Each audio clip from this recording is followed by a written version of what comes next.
प्रकाश एवं प्रकाश के स्रोत। ऊर्जा का वह रूप जो वस्तुओं को देखने में हमारी सहायता करता है, प्रकाश कहलाता है। प्रकाश सरल रेखा में चलता है। ये हम में दृश्य बोध उत्पन्न करता है। प्रकाश के दो स्रोत हैं, चमकीली वस्तुएं और गैर चमकीली वस्तुएं। चमकीली वस्तुएं वे वस्तुएं जो अपना स्वयं का प्रकाश छोड़ती हैं, चमकीली वस्तुएं कहलाती हैं, जैसे सूर्य, लैंप, मोमबत्ती इत्यादि। गैर चमकीली वस्तुएं वे वस्तुएं जो स्वयं पर पड़ने वाले प्रकाश को परावर्तित करती हैं, गैर चमकीली वस्तुएं कहलाती हैं, जैसे चंद्रमा, कुर्सी, मेज इत्यादि। प्रकाश की प्रकृति। प्रकाश के परावर्तन, अपवर्तन, विवर्तन तथा अन्य अनेक पहलुओं के बारे में जानने के लिए प्रकाश के सिद्धांतों के आधार पर उसकी प्रकृति को समझना होगा। प्रकाश की प्रकृति के दो सिद्धांत हैं, प्रकाश का तरंग सिद्धांत तथा प्रकाश का कण सिद्धांत। प्रकाश का तरंग सिद्धांत।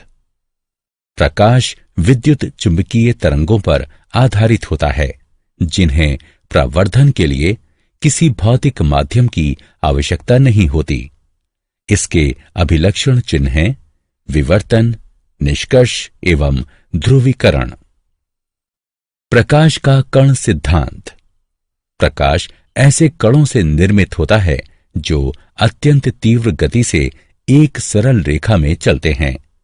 इसके अभिलक्षण चिन्ह हैं परावर्तन और अपवर्तन। प्रकाश तरंग और कण दोनों के गुण प्रदर्शित करता है। प्रकाश का स्वभाव दोहरा होता है। प्रकाश का परावर्तन। किसी वस्तु की सतह पर पड़ने वाली प्रकाश किरणों का वापस भेजा जाना प्रकाश का परावर्तन कहलाता है। चमकदार सतह वाली वस्तुएं खुरदुरी और धुंधली सतह वाली वस्तुओं की अपेक्षा अधिक प्रकाश परावर्तित करती हैं। चांदी प्रकाश की सर्वोत्तम परावर्तक है। सपाट सतह से परावर्तन। सपाट दर्पण कांच का एक पतला, समतल और चिकना फलक होता है, जिसके एक ओर रजत धातु की चमकीली परत चढ़ी होती है। इस रजत परत को लाल पेंट के द्वारा संरक्षित किया जाता है। आकृति को समझने के लिए आवश्यक पदों के अर्थ निम्नलिखित हैं। आपतित किरण। प्रकाश की वो किरण जो दर्पण की सतह पर पड़ती है, आपतित किरण कहलाती है। आपतन बिंदु।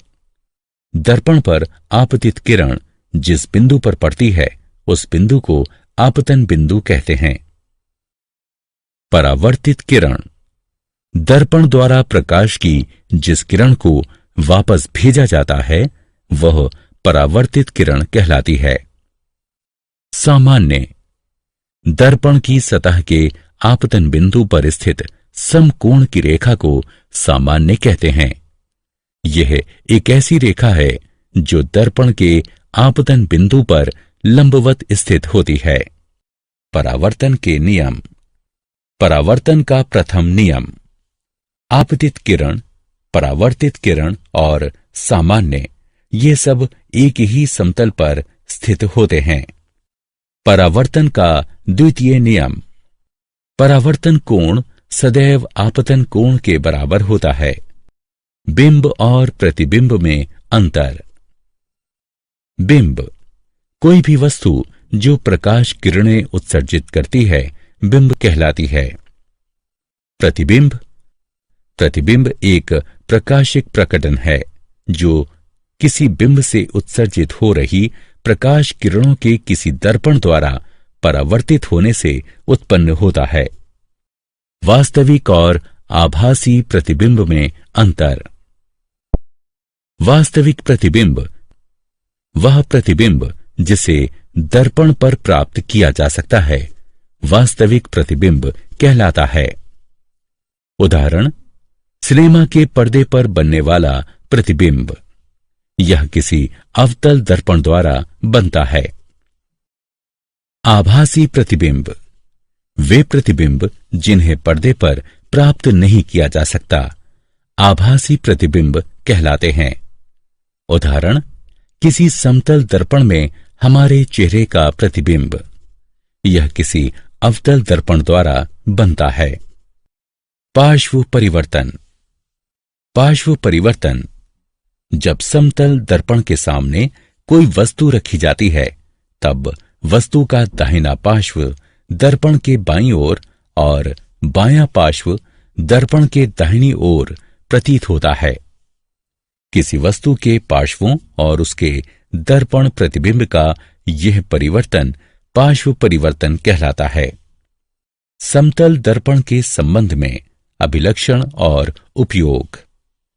किसी समतल दर्पण द्वारा निर्मित प्रतिबिंब के अभिलक्षण। ऐसा प्रतिबिंब आभासी होता है। ऐसा प्रतिबिंब सीधा होता है। प्रतिबिंब का आकार वस्तु के आकार जितना ही होता है। समतल दर्पण द्वारा निर्मित प्रतिबिंब दर्पण में पीछे उतनी ही दूरी पर होता है। ऐसा प्रतिबिंब पार्श्व परिवर्तित होता है। समतल दर्पण के उपयोग। इनका उपयोग स्वयं को देखने के लिए किया जाता है। इन्हें विशिष्ट दुकानों जैसे सुनार की दुकान की अंदरूनी दीवारों पर उन्हें अधिक बड़ा दिखाने के लिए लगाया जाता है। समतल दर्पणों का प्रयोग परिदर्शी बनाने में किया जाता है। इनका प्रयोग व्यस्त मार्गों के तीव्र मोड़ों पर दुर्घटनाएं रोकने के लिए किया जाता है। समतल दर्पण के उपयोग। समतल दर्पण का प्रयोग आईने के तौर पर किया जाता है। समतल दर्पण का प्रयोग सौर कुकर में किया जाता है। समतल दर्पण का प्रयोग कैलिडोस्कोप यानी रंगीन कागज से सुंदर आकृतियां बनाने में प्रयुक्त किया जाने वाला एक खिलौना, कांच के टुकड़े या छोटे छोटे मनके बनाने में किया जाता है। वक्रित पृष्ठों का परिचय। गोलीय दर्पण वह दर्पण होता है जिसका परावर्तक पृष्ठ कांच के किसी खोखले गोले का भाग होता है। गोलीय दर्पण दो प्रकार के होते हैं, अवतल दर्पण तथा उत्तल दर्पण।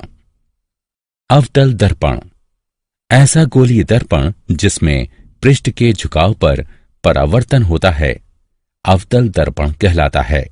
उत्तल दर्पण एक ऐसा गोलीय दर्पण जिसमें पृष्ठ के उभार पर परावर्तन होता है उत्तल दर्पण कहलाता है। गोलीय दर्पणों को समझने के लिए आवश्यक बातें। वक्रता केंद्र।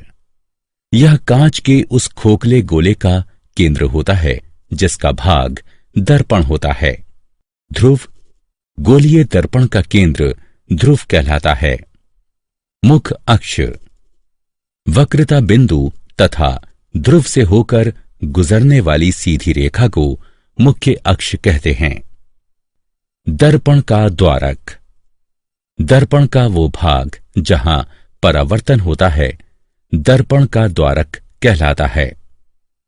मुख्य फोकस मुख्य अक्ष का वो बिंदु जिस पर परावर्तित होने के बाद सभी प्रकाश किरणें समानांतर तथा अभिसरित हो जाती हैं मुख्य फोकस कहलाता है। फोकस दूरी यह ध्रुव और मुख्य फोकस के मध्य की दूरी होती है। अवतल दर्पण द्वारा विभिन्न प्रकार के प्रतिबिंबों का निर्माण। जब बिंब फोकस और वक्रता केंद्र के मध्य रखा गया हो तब प्रतिबिंब बनता है वक्रता केंद्र से परे। वास्तविक और उल्टा बिंब की अपेक्षा बड़ा। जब बिंब वक्रता केंद्र यानी सी पर रखा गया हो तब प्रतिबिंब बनता है वक्रता केंद्र यानी सी पर। वास्तविक और उल्टा उसी आकार का। जब बिंब अनंतता पर हो तब प्रतिबिंब बनता है फोकस पर। वास्तविक और उल्टा बिंब की अपेक्षा छोटा। अवतल दर्पण द्वारा विभिन्न प्रकार के प्रतिबिंबों का निर्माण। जब बिंब ध्रुव P तथा फोकस यानी F के मध्य रखा गया हो तब प्रतिबिंब बनता है दर्पण के पीछे, आभासी और सीधा, बिंब की अपेक्षा बड़ा यानी आवर्धित। जब बिंब फोकस यानी F पर रखा गया हो तब प्रतिबिंब बनता है अनंतता पर, वास्तविक और उल्टा, अत्यधिक विवर्धित। अवतल दर्पणों के द्वारा प्रतिबिंब प्राप्त करने के नियम। वक्रता, त्रिज्या और फोकल दूरी के मध्य का संबंध F बराबर R/2 होता है। नियम 1। वह प्रकाश किरण जो मुख्य अक्ष के समानांतर है इसके फोकस से होकर गुजरती है और दर्पण से परावर्तित होकर। नियम 2। वक्रता केंद्र से होकर गुजरने वाली प्रकाश किरण वैसे ही पथ पर वापस परावर्तित होती है। नियम 3। फोकस से होकर गुजरने वाली प्रकाश किरण परावर्तन के बाद अक्ष के समानांतर हो जाती है। नियम 4। ध्रुव पर आपतित हुई प्रकाश किरण मुख्य अक्ष के साथ वैसा ही कोण बनाते हुए वापस परावर्तित हो जाती है। अवतल दर्पण के उपयोग।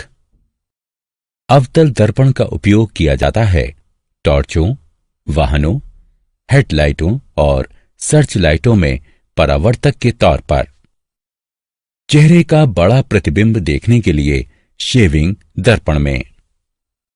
दंत चिकित्सकों द्वारा रोगी के दांतों का बड़ा प्रतिबिंब देखने के लिए अवतल दर्पण द्वारा विभिन्न प्रकार के प्रतिबिंबों का निर्माण।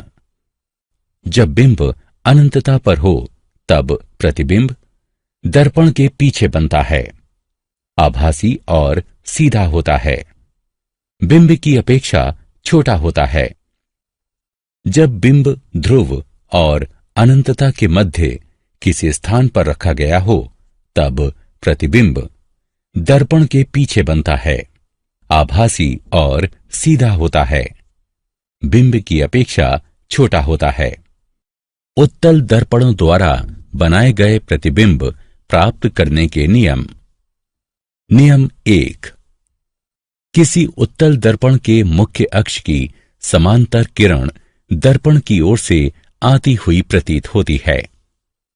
नियम 2। उत्तल दर्पण के वक्रता केंद्र की ओर जा रही किरण उसी पथ के द्वारा परावर्तित होती है। नियम 3।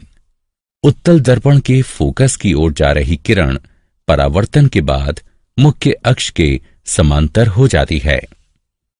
नियम 4। ध्रुव पर आपतित किरण मुख्य अक्ष के साथ उसी माप का कोण बनाते हुए वापस परावर्तित होती है। किसी प्रतिबिंब में निम्नलिखित विशेषताएं सदैव पाई जाती हैं। प्रतिबिंब दर्पण के पीछे बनता है, यह आभासी और सीधा होता है, यह बिंब की अपेक्षा छोटा होता है। उत्तल दर्पण के उपयोग।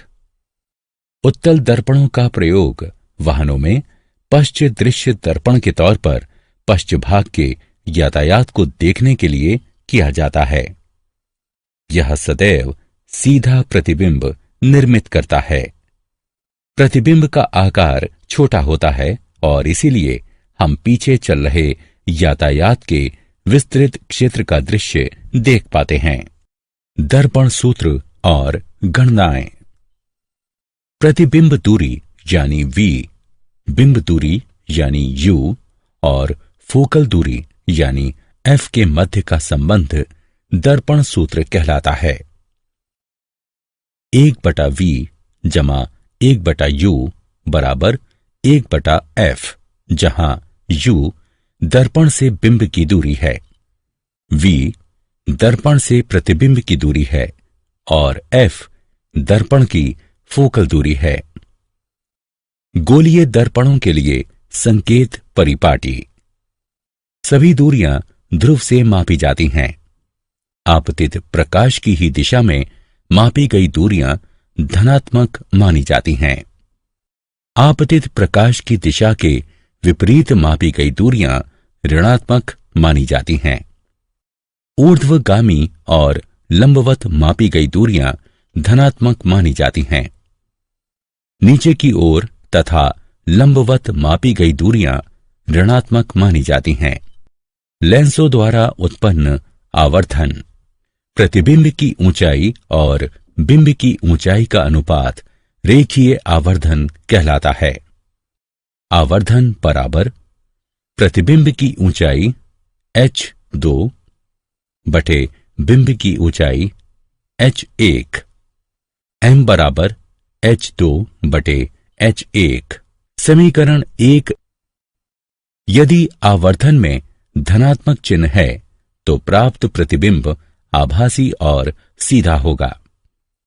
यदि आवर्धन में ऋणात्मक चिन्ह है तो प्राप्त प्रतिबिंब वास्तविक और उल्टा होगा।